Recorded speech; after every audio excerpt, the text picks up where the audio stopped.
আজ থেকে প্রায় ১৩ বছর আগে ২রা মে ২০১১ তখন বাজে রাত ১টা, যখন পাকিস্তানের অ্যাবোটাবাদে আমেরিকান সৈন্যরা বিশ্বের সবচেয়ে বিপজ্জনক সন্ত্রাসী ওসামা বিন লাদেনকে তার নিজের ঘরের ভেতরে গুলি করে হত্যা করে। ওসামা বিন লাদেন ১৯৯৩ থেকে ২০০১ সালের মধ্যে মার্কিন যুক্তরাষ্ট্রে ৩টি মারাত্মক হামলা চালায়, যার মধ্যে প্রথমটি ছিল ১৯৯৩ সালে ওয়ার্ল্ড ট্রেড সেন্টারের পার্কিং লটে বিস্ফোরণ, দ্বিতীয়টি ছিল ১৯৯৮ সালে মার্কিন দূতাবাসে হামলা এবং তৃতীয় সবচেয়ে বেদনাদায়ক হামলাটি ছিল ২০০১ সালের ৯/১১ অ্যাটাক। এই ১৯৯৩ সালের বিস্ফোরণে মোট ৬ জন নিহত হন আর হাজার হাজার মানুষ আহত হন। ১৯৯৮ সালের মার্কিন দূতাবাস হামলায় মোট ২২৪ জন নিহত হয়েছিলেন এবং ৪৫০০ জন আহত হয়েছিলেন। ২০০১ সালে ঘটে যাওয়া 9/11 অ্যাটাক আমেরিকার ইতিহাসে সবচেয়ে ভয়ঙ্কর অ্যাটাক মনে করা হয়। এতে প্রায় ৩,০০০ জন মানুষ নিহত হয়েছিলেন ও হাজার হাজার মানুষ আহত হয়েছিলেন। দ্বিতীয় বিশ্বযুদ্ধের পর আমেরিকার ওপর এটি প্রথম আক্রমণ যেখানে কয়েক হাজার নিরীহ আমেরিকান নিহত হয়েছিলেন। আমেরিকার এত ক্ষতি করার পর আল কায়দার মতো ভয়ঙ্কর সন্ত্রাসী সংগঠন তৈরি করা পৃথিবীর most wanted criminal Osama bin Laden তখন আমেরিকার সবচেয়ে বড় শত্রু হয়ে উঠেছে। এরপর তার মাথার দাম আমেরিকা $২৫ মিলিয়ন রাখে, আর তাকে ধরতে আমেরিকার প্রায় ১০ বছর সময় লেগে গেছিল। কিন্তু কেন ওসামাকে ধরতে এতদিন সময় লেগে গেছিল? কেনই বা ওসামা বিন লাদেন আমেরিকা আক্রমণের পরিকল্পনা করেছিল? তাকে মারার জন্য মার্কিন গোয়েন্দা সংস্থা CIA কিভাবে পরিকল্পনা করেছিল? আর লাদেনের মৃতদেহের শেষ পরিণতি কি হয়েছিল তা আমরা জানবো এই ভিডিওর মাধ্যমে। ভিডিওটা খুব ইন্টারেস্টিং হতে চলেছে, তাই ভিডিওটা শেষ পর্যন্ত দেখার অনুরোধ রইল। পাকিস্তানের ইসলামাবাদ থেকে অনেক দূরে একটি পাহাড়ি গ্রাম অ্যাবোটাবাদ।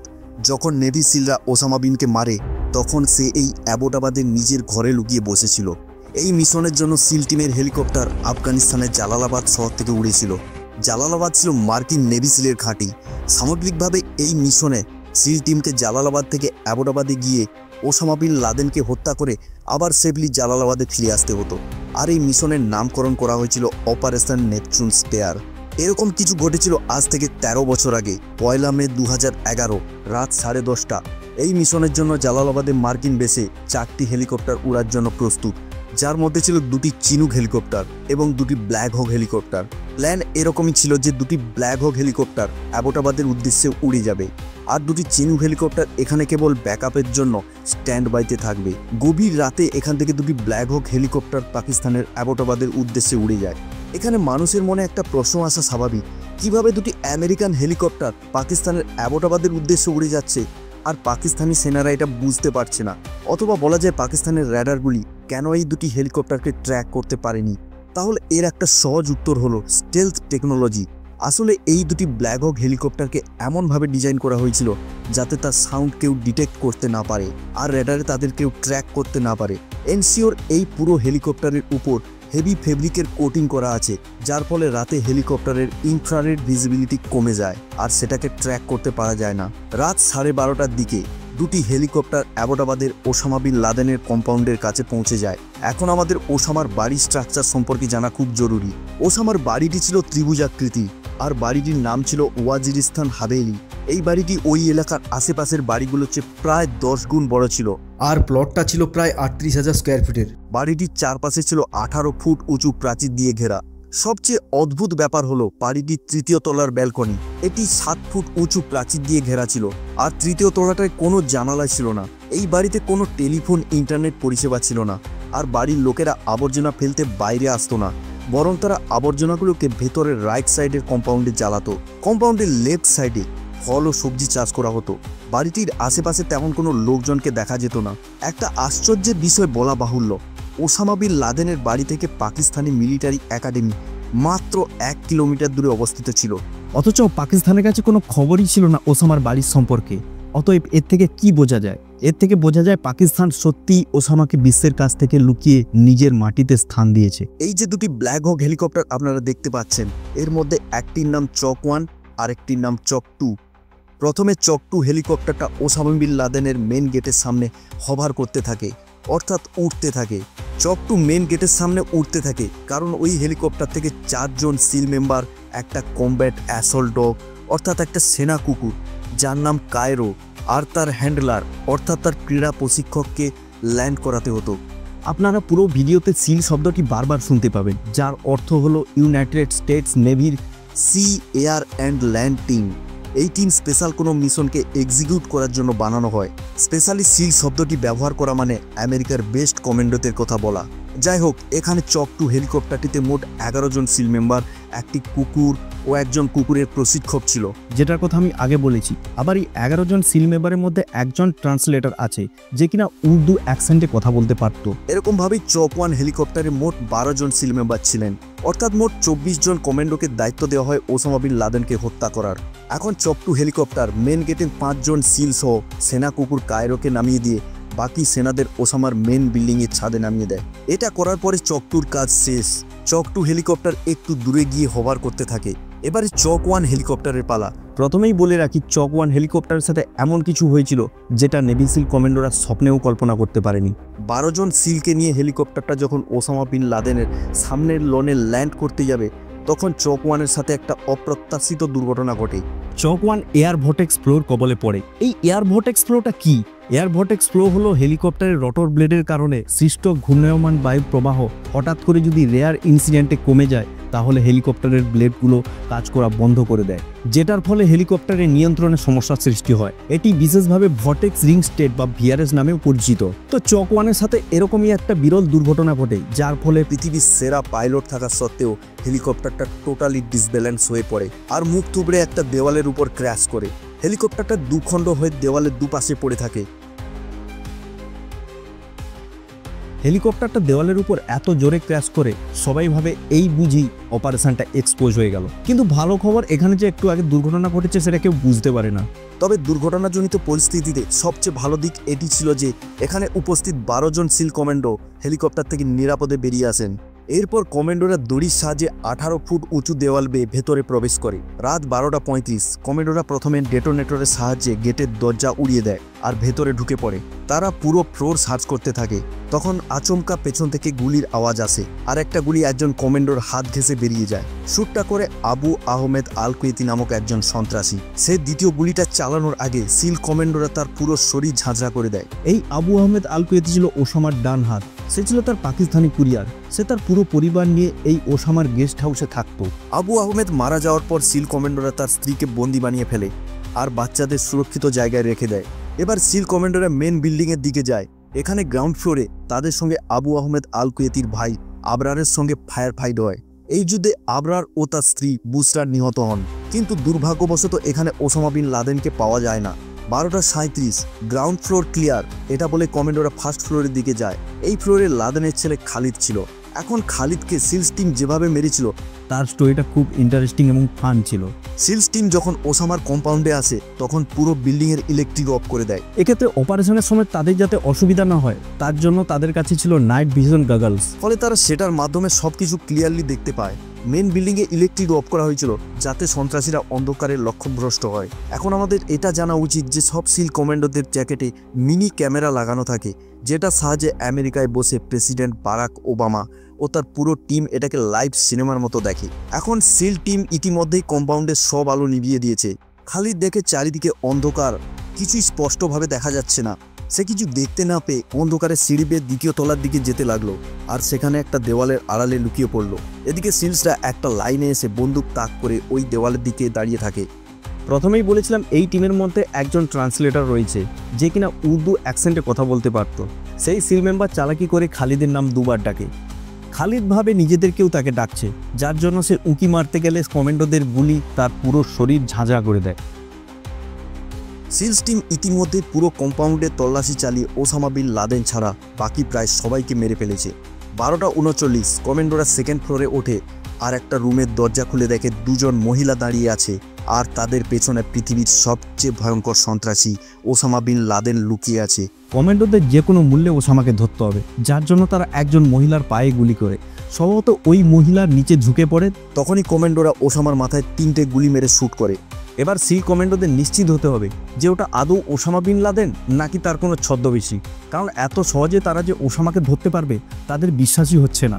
এটা ওসামা বিন লাদেন কিনা কনফার্ম করার জন্য সিলস টিম তার দুজন স্ত্রীকে জিজ্ঞাসাবাদ করায়।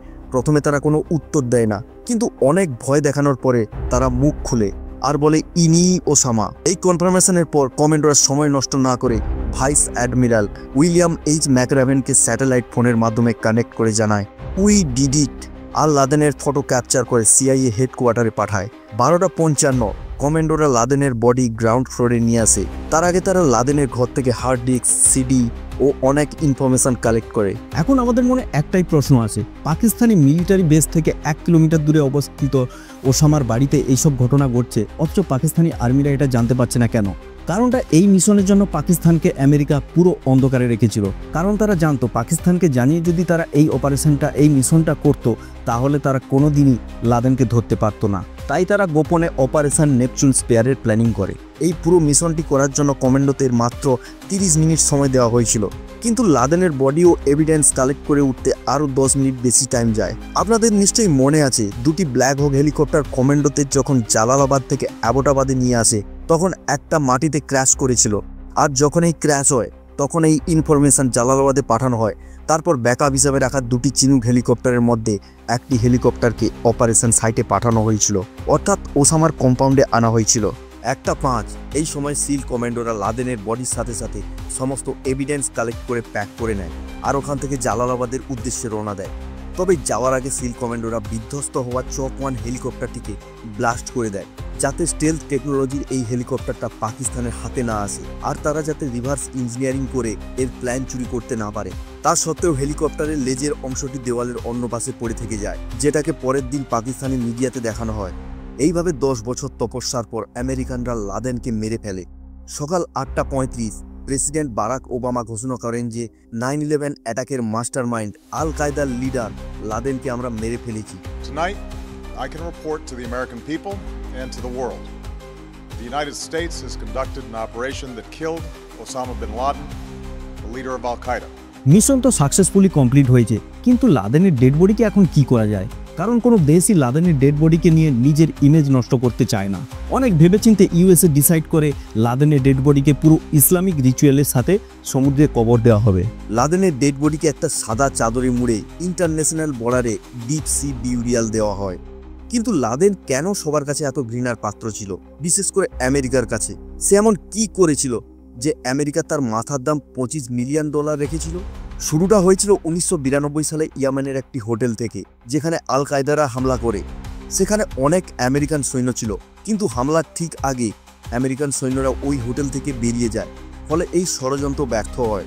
কিন্তু এর ঠিক পরের বছর অর্থাৎ 1993 সালে আমেরিকার ওয়ার্ল্ড ট্রেড সেন্টারের পার্কিং লটে বোম ব্লাস্ট হয়, যেখানে 6 জন মানুষ মারা যায় আর অনেকে আহত হয়। এবার 1998 সালে লাদেন মার্কিন দূতাবাসে হামলা করার প্ল্যান করে, যার জন্য সে কেনিয়া ও তানজানিয়ার ইউএস অ্যাম্বাসিতে বোম ব্লাস্ট করে।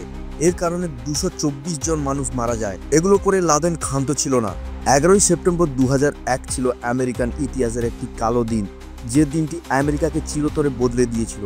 যেদিন প্রায় 3000 নিরীহ মানুষ প্রাণ হারান এবং কয়েক হাজার মানুষ আহত হন। ওই দিন আমেরিকায় 4টি বিমান ছিনতাই করা হয়, যার মধ্যে দুটোকে ওয়ার্ল্ড ট্রেড সেন্টার এবং একটিকে পেন্টাগন হাউসে ক্র্যাশ করানো হয়, আর চতুর্থ বিমানটিকে হোয়াইট হাউসে ক্র্যাশ করানোর কথা ছিল। কিন্তু যাত্রীদের সাহসিকতার জন্য পেনসিলভেনিয়ার কাছে একটা ফাঁকা মাঠে ক্র্যাশ হয়। এদিনের ক্র্যাশগুলি করায় টেরোরিস্ট গ্রুপ আল কায়দা, যার প্রধান ছিল ওসামা বিন লাদেন। এইভাবে ওসামা আমেরিকার সবচেয়ে বড় শত্রু হয়ে উঠেছিল, আর ইউএস গভর্নমেন্টের ফার্স্ট প্রায়োরিটি হয় ওসামাকে মারা। তাই তারা ওসামার মাথার দাম $25 মিলিয়ন রেখেছিল। এখন আমরা জানবো ওসামা বিন লাদেন কেন বারবার আমেরিকা আক্রমণ করছিল। এর শুরুটা 1979 সালে আফগানিস্তান থেকে হয়েছিল, যেখানে আমেরিকা আফগানিস্তান থেকে ইউএসএসআর অর্থাৎ union of Soviet socialist Republic এই দলটাকে অপসারণের জন্য মুজাহিদ্দিন যোদ্ধাদের সমর্থন করা শুরু করে, আর এমন একজনকে জন্ম দিয়ে ফেলে যে লোকটা পরে আমেরিকার জন্য মাথা ব্যথার কারণ হয়ে দাঁড়ায়। এই ব্যক্তিটি আর কেউ না, আমেরিকার সবচেয়ে বড় শত্রু Osama bin Laden. Bin Laden ছিলেন সৌদি আরবের এক ধনী পরিবারের সন্তান এবং তিনি ওয়েল এডুকেটেডও ছিলেন।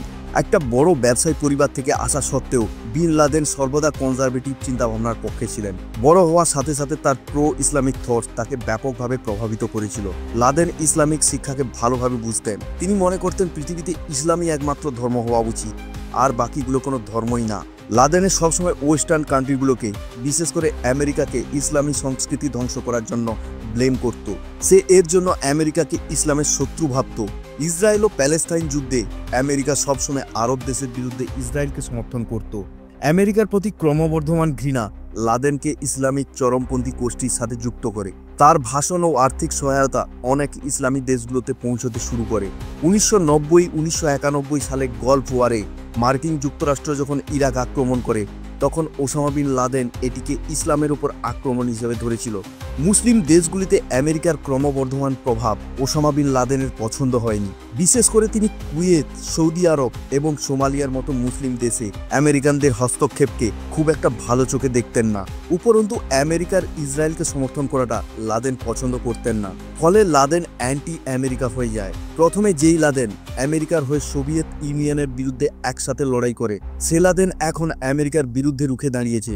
1979 সালে আফগানিস্তানে ইউএসএসআর এর সৈন্যরা যখন কমিউনিস্ট গভর্নমেন্টকে সমর্থন করছিল, তখন লাদেন মুজাহিদ্দিনদের আর্থিক সহায়তা প্রদান করতেন, যেটার একটাই লক্ষ্য ছিল আফগানিস্তানের উপর সোভিয়েত ইউনিয়নের প্রভাব রুখে দেওয়া। ওই সময় আমেরিকা আফগান যুবকদের মুজাহিদ্দিন হওয়ার প্রশিক্ষণ দিচ্ছিল আর তাদের সমস্ত ক্ষেত্রে সাপোর্ট করছিল যাতে ইউএসএসআরকে আফগানিস্তান থেকে তাড়ানো যায়। কিন্তু তখন আমেরিকা বুঝতে পারেনি তাদের এই কাজকর্মগুলো ইসলামী দেশগুলিতে জিহাদের নামে ভায়োলেন্স ছড়ানোটা কতটা সমর্থনযোগ্য ছিল।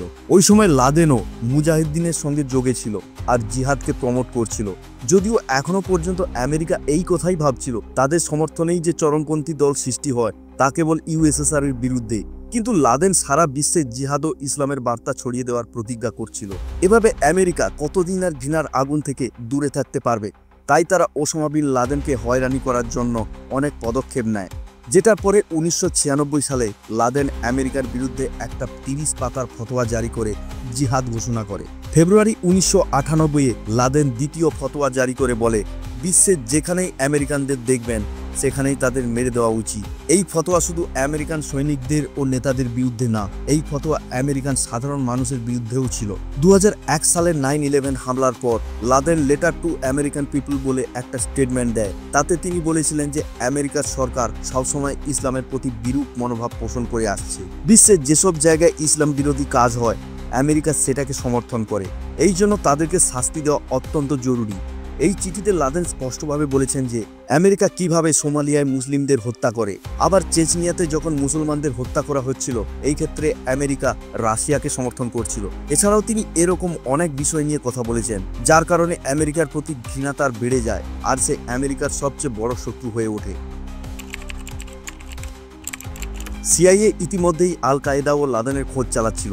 যখন আমেরিকায় 9/11 অ্যাটাক হয় তখন এইসব বুঝতে বেশি সময় লাগেনি যে এর পেছনে আল কায়েদার হাত আছে, যার লিডার ওসামা বিন লাদেন। লাদেনের জন্ম সৌদি আরবের রিয়াদে। তিনি ইসলামিক দেশগুলোর উপর আমেরিকার হস্তক্ষেপে খুবই বিরক্ত ছিলেন, যার কারণে তিনি আমেরিকার উপর আক্রমণের পরিকল্পনা করেন। এই সময় ওসামা বিন লাদেনের অবস্থান ছিল আফগানিস্তানে, আর আফগানিস্তানে তখন তালিবান সরকার ছিল। আমেরিকা তালিবানের কাছ থেকে ওসামা বিন লাদেনকে দাবি করেছিলেন, কিন্তু তালিবান সরকার আমেরিকার দাবিকে প্রত্যাখ্যান করে। আমেরিকা যখন লাদেনের খোঁজ পায় না তখন আমেরিকা কয়েকটা দেশের ফোর্স ও নাটো অর্থাৎ নর্থ আটলান্টিক ট্রিটি অর্গানাইজেশনকে সঙ্গে নিয়ে আফগানিস্তানের বিরুদ্ধে গ্লোবাল ওয়ার অন টেরোরিজম ঘোষণা করে। এরপর তারা আফগানিস্তানে বোমা বর্ষণ শুরু করে আর বিন লাদেনকে ধরার জন্য আফগানিস্তানে শুরু হয় তল্লাশি অভিযান। কিন্তু কয়েক জায়গায় অপারেশনের পর লাদেনের কোনো খোঁজ পাওয়া যায় না। ওই সময় সিআইএ এজেন্টরা নেটওয়ার্ক ট্রেসের মাধ্যমে লাদেনকে ধরার প্ল্যান করে, কিন্তু 1998 সালের পর থেকে লাদেন কোনো ফোন ব্যবহার করতেন না, যার ফলে আমেরিকার তাকে ট্রেস করা খুব মুশকিল হয়ে পড়ে। এখন বলে 1998 পর থেকে ওসামা বিন লাদেন কেন ফোন ব্যবহার করতেন না? 1998 পর থেকে লাদেন কেনিয়া ও তেনজেনিয়ার মার্কিন দূতাবাসে ব্লাস্ট করে 200-রও বেশি মানুষকে মেরে ফেলে। আর তারপরে সিআইএ এজেন্টরা নেটওয়ার্ক ট্রেসের মাধ্যমে তার লোকেশন খুঁজে পায় পাকিস্তান ও আফগানিস্তানের বর্ডারে অবস্থিত টোরা বোরা পাহাড়ে। তারপর যা ঘটেছিল, আমেরিকান নেতৃত্বাধীন সেনারা টোরা বোরা গুহায় অ্যাটাক করে। আমেরিকা ও তালিবানিদের এই যুদ্ধ 30 নভেম্বর 2001 থেকে 17 ডিসেম্বর 2001 পর্যন্ত টানা 18 দিন ধরে চলেছিল। এই যুদ্ধে আমেরিকার সাথে ব্রিটেন ও জার্মানির মিলিত ইউনাইটেড এয়ার ফোর্স এমনভাবে অ্যাটাক করে যে এই 18 দিনে টোরা বোরা পাহাড় ধসে পড়ে। 18 দিন ধরে চলা এই অভিযানে ওসামা বিন লাদেনকে ডিফেন্স করা 200-রও বেশি মানুষ মারা যায়, আর এরপর থেকে ওসামা ফোন ব্যবহার বন্ধ করে দেয়। এদিকে এত ভালো অপারেশনের পরে পরেও আমেরিকাকে খালি হাতে ফিরতে হয়। এই অপারেশনের পরে ওসামা আফগানিস্তানের বর্ডার হয়ে পাকিস্তানে চলে যায়। এভাবে 2009 পর্যন্ত কয়েকবার ওসামা বিন লাদেনকে ধরার পরিকল্পনা ব্যর্থ হয়। 2009 সালের 20 জানুয়ারি বারাক ওবামা মার্কিন যুক্তরাষ্ট্রের রাষ্ট্রপতি হওয়ার সাথে সাথে ওসামা বিন লাদেনকে খোঁজার কাজ শুরু করে। ওসামাকে খোঁজা আমেরিকান গভর্নমেন্টের প্রথম প্রায়োরিটি হয়ে ওঠে। সরকারের তরফ থেকে অর্ডার আসার পরে গোয়েন্দা ও প্রতিরক্ষা ইউনিটগুলো ওসামাকে খোঁজার কাজ দ্রুত গতিতে শুরু করে। এত খোঁজাখুঁজির পরেও সিআইএ তেমন কোনো বিশেষ তথ্য পায় না। যদিও তখন সিআইএর নজর কিউবার একটা ডিটেনশন ক্যাম্পের দিকে যায়, যেটার নাম গুয়ান্তানামো বে। এই ক্যাম্পে অনেক সন্ত্রাসীদের রাখা হতো আর তাদের মুখ খোলানোর জন্য ভয়ঙ্কর অত্যাচার চালানো হতো। এই অত্যাচার সহ্য করতে না পেরে কিছু সন্ত্রাসীরা মারাও যেত পর্যন্ত। এখানে আটককৃত বন্দীদের মধ্যে সিআইএ এজেন্টরা একটা লোকের খোঁজ পায় যে কিনা ওসামার পাকিস্তানি কুরিয়ার হয়ে কাজ করত, যার নাম আবু আহমেদ আল কুয়েতি। এরপর সিআইএ এর ওপর নজর রাখা শুরু করে। 2007 সালে সিআইএ এর আসল নাম জানতে পারে। তার আসল নাম ছিল ইব্রাহিম সঈদ। সে ছিল আল কায়দার একজন গুরুত্বপূর্ণ সদস্য ও ওসামার প্রিয় বার্তাবহ। 2009 সালে সিআইএ এই ব্যক্তির সম্পর্কে খোঁজ চালিয়ে জানতে পারে যে সে পাকিস্তানের অ্যাবোটাবাদে থাকে। 2010 সালে অগস্টে দুই সিআইএ এজেন্ট আল কুয়েতিকে ফলো করতে করতে তার অ্যাবোটাবাদের বাড়ির লোকেশন খুঁজে পায়। 1 বছর ধরে সিআইএ এজেন্টরা আল কুয়েতির দৈনন্দিন রুটিন ট্র্যাক করে জানতে পারে অ্যাবোটাবাদের এই সিকিউর বিল্ডিং সম্পর্কে। সিআইএ এজেন্টরা অনুমান লাগায় যে এই বিল্ডিং কাউকে সেভ রাখার জন্য বানানো হয়েছে, কারণ এই বাড়িটি আশেপাশের বাড়িগুলোর চেয়ে প্রায় 10 গুণ বড় ছিল আর এর চারপাশে 18 ফুট উঁচু প্রাচীর ছিল। তবে সবচেয়ে অদ্ভুত ব্যাপার, এই বাড়িটির 3য় তলার ব্যালকনি 7 ফুট উঁচু প্রাচীর দিয়ে ঘেরা ছিল। আর তো আর আল কুয়েতি ছাড়া আর কেউ ভেতরে যেত না আর ভেতর থেকে কেউ বাইরেও আসতো না।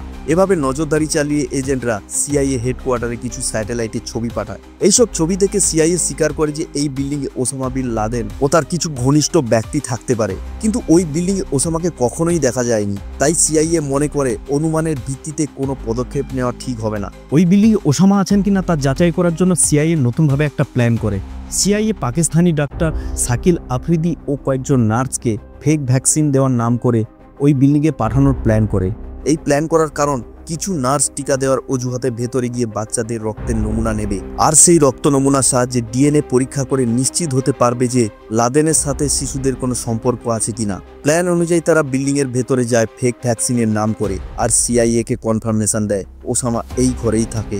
একটা কথা তো ঠিক, ডক্টর শাকিল আফ্রিদি আমেরিকান এজেন্সির কাছে হিরো হলেও পাকিস্তানের কাছে তিনি একজন ভিলেন। এই জন্য অপারেশন নেপচুন স্পেয়ার শেষ হওয়ার 20 দিনের মাথায় শাকিল আফ্রিদিকে পাকিস্তান সরকার নিজের দেশের সাথে গদ্দারি করায় 33 বছরের কারাদণ্ড দেয়। সে এখনও কারাদণ্ড ভোগ করছে। এমনটা নয় যে আমেরিকান গভর্নমেন্ট তাকে ছাড়ানোর চেষ্টা করেনি, তারা চেষ্টা করছিল, কিন্তু পাকিস্তান তো পাকিস্তান। এদিকে অ্যাবোটাবাদ থেকে কনফার্মেশনের পর ওবামা একটা উচ্চ পর্যায়ের মিটিং ডাকেন। এই মিটিংয়ে প্রতিরক্ষা প্রধান সহ অনেক ঊর্ধ্বতন সামরিক ও গোয়েন্দা কর্মকর্তারা ছিলেন। ওবামা সিআইএ চিফকে একটাই প্রশ্ন করেন, লাদেনকে মারার জন্য আমাদের কাছে কি কি অপশান আছে? প্রশ্নের উত্তরে সিআইএ প্রধান দুটো অপশান বলেন, একটা এয়ার স্ট্রাইক, অন্যটি কমান্ডো রেড। মিটিংয়ে এয়ার স্ট্রাইকের অপশানটিকে প্রত্যাখ্যান করা হয়, কারণ এই স্ট্রাইক থেকে নিশ্চিত হওয়া যেত না যে ওসামা বিন লাদেন মারা গেছেন কিনা। তাই মিটিংয়ে কমান্ডো রেডের অপশানটাই গ্রহণযোগ্য হলো। এরপর ওবামা সিআইএ ও সিলকে এই মিশনের দায়িত্ব দেয়। এরপর আমরা দেখলাম কিভাবে দুটো হেলিকপ্টার 2রা মে জালালাবাদ থেকে অ্যাবোটাবাদে গিয়ে ওসামা বিন লাদেনকে হত্যা করে এসেছে। আর এভাবেই সন্ত্রাসবাদের একটা অধ্যায় শেষ হয়। আমাদের সিনেম্যাটিক ভিডিওটা কেমন লাগলো কমেন্ট করে জানান। ভিডিওটা ভালো লাগলে একটা লাইক করে দিন আর এরকম নতুন নতুন ভিডিও পেতে চ্যানেলটিকে সাবস্ক্রাইব করে রাখুন। ধন্যবাদ। জয় হিন্দ।